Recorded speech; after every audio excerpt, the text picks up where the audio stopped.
Hello everyone, welcome to my YouTube channel. This is Kashish Mendratta. पिछली video से हमने BST के बारे में स्टार्ट किया था कि बीएसटी की इंट्रोडक्शन की थी। ठीक है, तो इस वीडियो में हम वो चीज करेंगे जिसके लिए बीएसटी बनी है। ठीक है, यानी कि सर्चिंग, बाइनरी सर्च ट्री।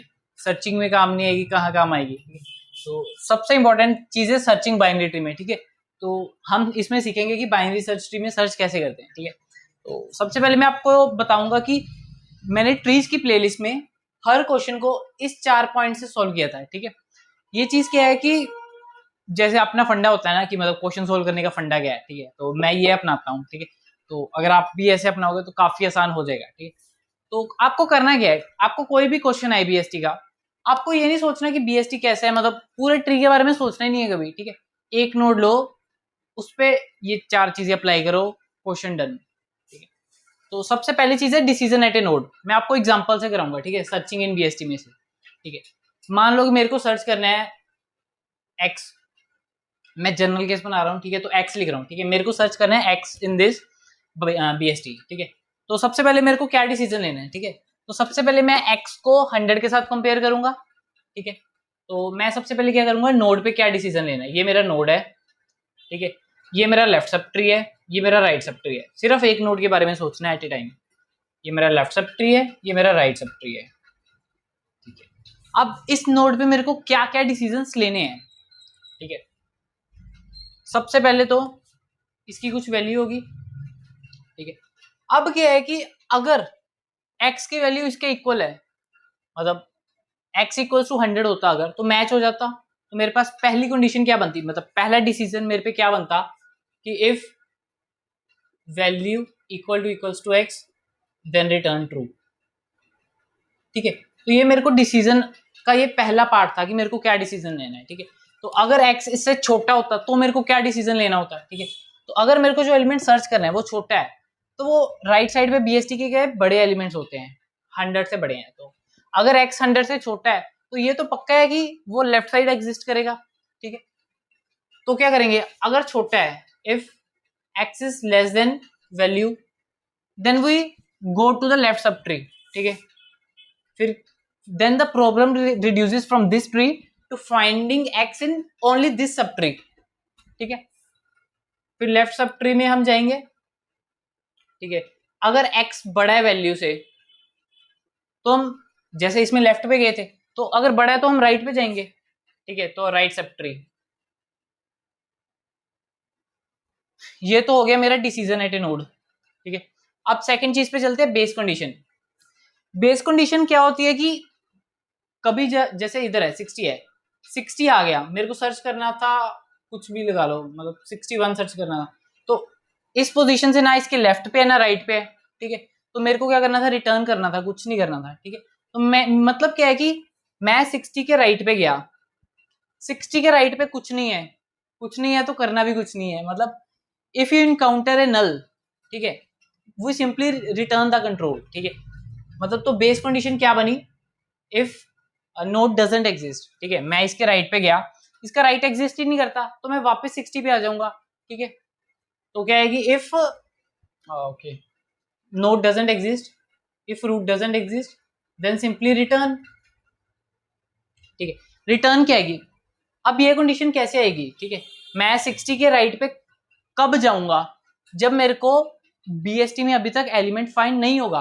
ठीक है, मैं कुछ सर्च कर रहा था, तो ऐसे ऐसे पाथ बनता जा रहा था, अब मैं 60 के राइट पे जा रहा हूँ। ठीक है, 60 के राइट पे मैं क्यों गया, क्योंकि मेरे को अभी तक एलिमेंट नहीं मिला था। अगर मेरे को एलिमेंट मिल चुका होता तो पहले ही किसी नोड से रिटर्न हो चुका होता। ठीक है, तो मतलब क्या है कि अगर मैं नल इनकाउंटर कर रहा हूँ, मतलब क्या है कि मेरे पास बीएसटी में वो नोड नहीं है। ठीक है, देन वी रिटर्न फॉल्स। तो ये मेरी थी बेस कंडीशन। ठीक है, रिटर्न टाइप क्या है, रिटर्न टाइप बूल होगी। क्यों, क्योंकि मेरे को ये बताना है कि सर्च करके बस कि है कि नहीं एलिमेंट, या तो हाँ या तो ना। ठीक है, तो रिटर्न टाइप होगी मेरी बूल। पास बाय रेफरेंस इस केस में नहीं है। ठीक है, पास बाय रेफरेंस हम तब करते हैं जब पूरे ट्री को रिप्रेजेंट करने के लिए हमें कोई एक वेरिएबल चाहिए, हमें मैक्सिमम फाइंड करना हो, मिनिमम फाइंड करना हो, हमें पाथ स्टोर करना हो। रेफरेंस से ये होता है कि एक ही स्पेस लगती है। ठीक है, तो पूरे ट्री को हम एक वेरिएबल के साथ रिप्रेजेंट कर सकते हैं। ठीक है, तो वो जब आएगा वो तब देखेंगे, ठीक है। अब एक एग्जांपल देखते हैं, फिर उसके बाद कोड करेंगे, ठीक है। अब देखो मेरे को सर्च करना है 90, लेट से 90, ठीक है। तो वही के देखेंगे हम, डिसीजन एट ए नोड, ठीक है। 100 से छोटा है 90, ठीक है। इसका मतलब क्या है कि मेरे को लेफ्ट साइड जाना है, लेफ्ट साइड गया मैं 80, ठीक है। अब 80 के साथ कंपेयर किया, 80 के साथ कंपेयर किया, बड़ा है तो 80 के राइट में जाएंगे 90, 90 के साथ कंपेयर किया। अब एलिमेंट जो हमने फाइंड करना था वो उसके इक्वल है, 90 के इक्वल है, देन वो रिटर्न ट्रू, तो ये रिटर्न ट्रू करेगा, फिर इधर आएगा, फिर इधर आएगा, तो रिटर्न ट्रू हो जाएगा इन द एंड। अब मान लो मेरे को सर्च करना है 85, 100 से छोटा है लेफ्ट पे गए, 80 से बड़ा है राइट पे गए, 90 से छोटा है लेफ्ट पे गए।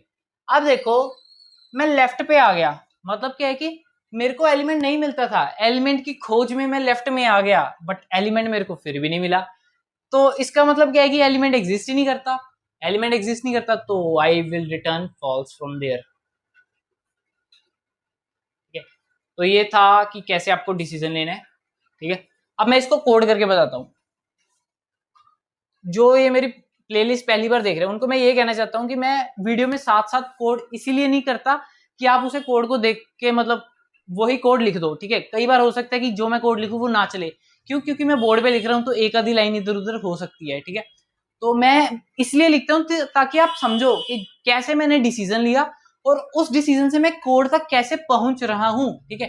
तो बेस्ट अप्रोच ये रहेगी कि जब मैंने आपको बता दिया कि कैसे क्वेश्चन करना है तो आप खुद से कोड करने की कोशिश करो, ठीक है। होता है तो बहुत बढ़िया, नहीं होता है तो मैं खुद कोड करके बताऊंगा कि डिसीजन से कोड कैसे करना है, क्योंकि मोस्ट इंपॉर्टेंट होता है कि डिसीजन लेना। अगर आपने डिसीजन ले लिया तो उसके बाद में कोड करना बहुत आसान होता है। मैं आपको वही इधर सिखाने वाला हूँ कि डिसीजन को कोड में कैसे कन्वर्ट करते हैं, ठीक है। सबसे पहले थी रिटर्न टाइप, रिटर्न टाइप थी बूल, ठीक है, क्योंकि मेरे को रिटर्न करना था कि है कि नहीं, ठीक है। फंक्शन का नाम दे देते हैं सर्च, ठीक है। अब क्या है कि मेरे को क्या क्या आर्ग्यूमेंट्स चाहिए, मेरे को सर्च करना है, उसके लिए मेरे को एक ट्री चाहिए, ठीक है। ट्री कैसे पता चलेगी, मतलब मेरे को उसका रूट दे दें, ट्री का काम बहुत सर जाएगा। तो मेरे को एक तो रूट चाहिए, और मेरे को क्या चाहिए, जो एलिमेंट मेरे को सर्च करना है, इंट की, लेट से वो वेरिएबल का नाम है की, ठीक है। अब सबसे ऊपर आती है बेस कंडीशन, ठीक है। बेस कंडीशन क्या थी मेरी, बेस कंडीशन थी कि इफ रूट डजंट एग्जिस्ट, मतलब क्या है कि नल है, जैसे मैंने देखा था इधर नल है तो मतलब नहीं एग्जिस्ट करता, या ट्री नहीं एग्जिस्ट करता मतलब एम्प्टी ट्री होता, तो उस केस में रिटर्न फॉल्स करना था। तो मेरी बेस कंडीशन क्या हो जाएगी, इफ रूट, ये इसका मतलब है कि रूट एग्जिस्ट करती है, आगे मैंने नेगोशिएट का साइन लगा दिया तो मतलब रूट नहीं एग्जिस्ट करती, तब मेरे को क्या करना है, सिंपली रिटर्न फॉल्स, ठीक है। तो ये मेरा बेस कंडीशन हो गया, ठीक है। बेस कंडीशन के बाद मेरे को करना है decision at A node. Decision at A node पे 3 मैंने पॉइंट्स बताए थे, या तो वैल्यू इक्वल टू 100 है, या लेस देन 100 है, या ग्रेटर देन 100 है, इसके अलावा चौथी चीज नहीं हो सकती। अब क्या है कि पहली चीज, अगर तो इक्वल है, सबसे पहले इक्वल वाला केस ले लेते हैं।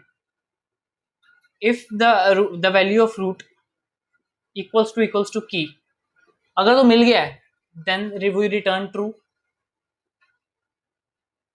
ठीक है।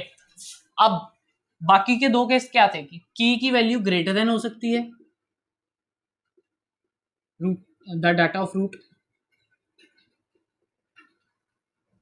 दूसरा केस क्या हो सकता है, key value less than the data of root,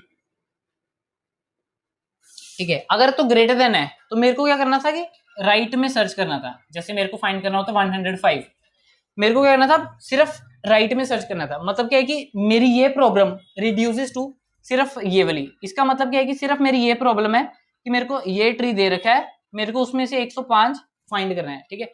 इसका मतलब क्या है कि मेरी प्रॉब्लम रिड्यूस होगी, reduce to search right sub tree, right sub tree में मेरे को सर्च करना था तो मैं राइट सब ट्री की रूट पास करूंगा, मतलब क्या कि द राइट, और मेरे को फाइंड क्या करना था, सेम वैल्यू, ठीक है। अब क्या है कि यही चीज मैं रिटर्न कर दूंगा, मतलब क्या है कि जो मेरे को ये सब ट्री बताएगा कि हाँ ये सब ट्री अगर कहेगा कि इसमें एलिमेंट है तो मैं कहूंगा है, ये सब ट्री कहेगा मेरे पास एलिमेंट नहीं है तो नहीं है, ठीक है। मतलब क्या है कि अब पूरे ट्री की बजाय the problem reduces to only this part, ठीक है। अगर की वैल्यू छोटी है तो लेफ्ट सब ट्री पे आ जाएगा, इसका मतलब क्या है कि return search in the left sub tree, बस हो गया क्वेश्चन खत्म, ठीक है। रिटर्न टाइप हो गया, बेस कंडीशन हो गया, डिसीजन एट ए नोड हो गया, पास बाय रेफरेंस है नहीं, ठीक है। तो ये 3 चीजें थी, सिंपल से करके मैंने क्वेश्चन को सॉल्व कर दिया। आप भी ऐसे ही करना, ये चीजें फॉर्म करना, क्वेश्चन खुद ब खुद हो जाएगा। अब इसमें एक चीज देखो, थोड़ी अच्छी कोडिंग करनी है तो मतलब ये तो ठीक है, बट क्या है कि क्या मैं इस लाइन को ओमिट कर सकता हूँ? बिल्कुल कर सकता हूँ। क्यों? क्योंकि देखो 3 ही केस बनते हैं, या तो इक्वल टू या ग्रेटर देन या लेस देन। तो अगर इक्वल टू भी नहीं है, ग्रेटर देन भी नहीं है, तभी इधर कंट्रोल आएगा। मतलब क्या है कि ये कंडीशन अगर इस इधर कंट्रोल आया तो ये कंडीशन तो ऑलवेज ट्रू होगी। क्यों? क्योंकि नीचे तक तभी आ पाई क्योंकि या ना इक्वल टू है ना ग्रेटर देन, इसका मतलब क्या है कि लेस देन है। तो अगर ये मैं लाइन ना भी लिखता तो भी चल जाता, ठीक है। तो ये था सर्चिंग कैसे करते हैं बीएसटी में। पिछली वीडियो में मैंने डिस्कस किया था कि इसकी सर्च टाइम क्या है, ठीक है। अगर तो ट्री बैलेंस है तो उसमें सर्च टाइम होगा ऑफ लॉग एन, ठीक है। अगर ट्री मतलब हाइट उसकी मतलब स्क्यू ट्री है तो उसमें होगा ऑफ एन, ठीक है। तो ये था everything about searching in A BST, ठीक है। इसके बाद में हम बाकी ऑपरेशंस देखेंगे बीएसटी पे, ठीक है। तो अगर ये वीडियो अच्छी लगी हो तो लाइक करना, सब्सक्राइब करना मेरे चैनल को, शेयर करना फ्रेंड्स के साथ, ठीक है। मिलके पढ़ेंगे, मजा आएगा। मिलते हैं अगली वीडियो।